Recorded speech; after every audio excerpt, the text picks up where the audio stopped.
Why does everybody keep talking so much about compound interest? And honestly, who cares?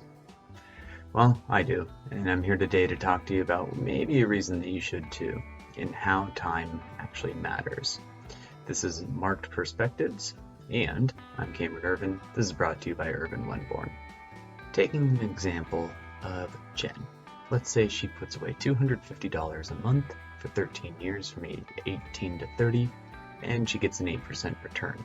That means that by the time she's 30 years old, she'll have put away something like $39,000.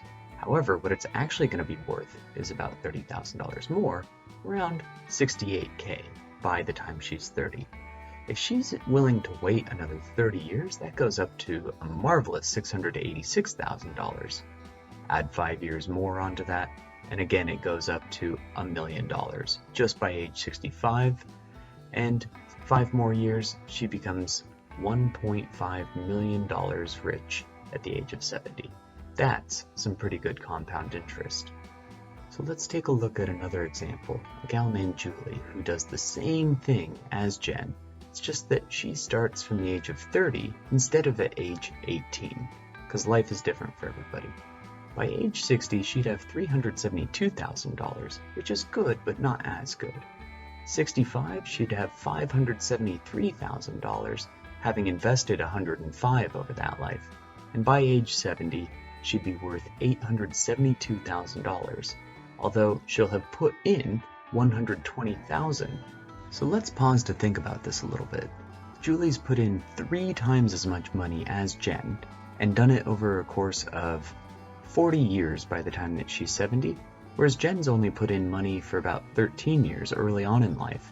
Jen still ends up with about twice as much money as Julie by age 70.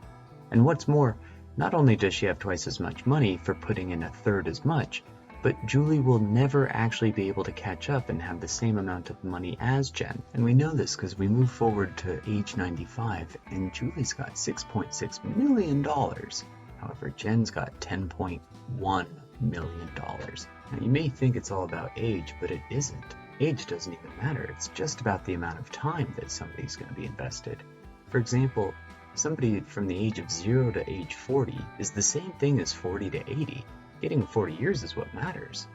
Another little interesting fact is that if somebody's contributing money and investing for 40 years, the first 10 years usually end up making approximately a little less than half of their total investment.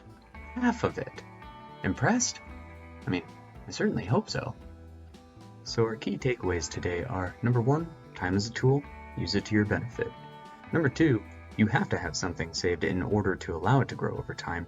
And number 3, time doesn't care about age, but you might, so it's an advantage to start using that sooner than later.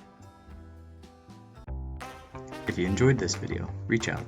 You can always find us at our home on the web at irvinwenborn.co.nz, email, or LinkedIn.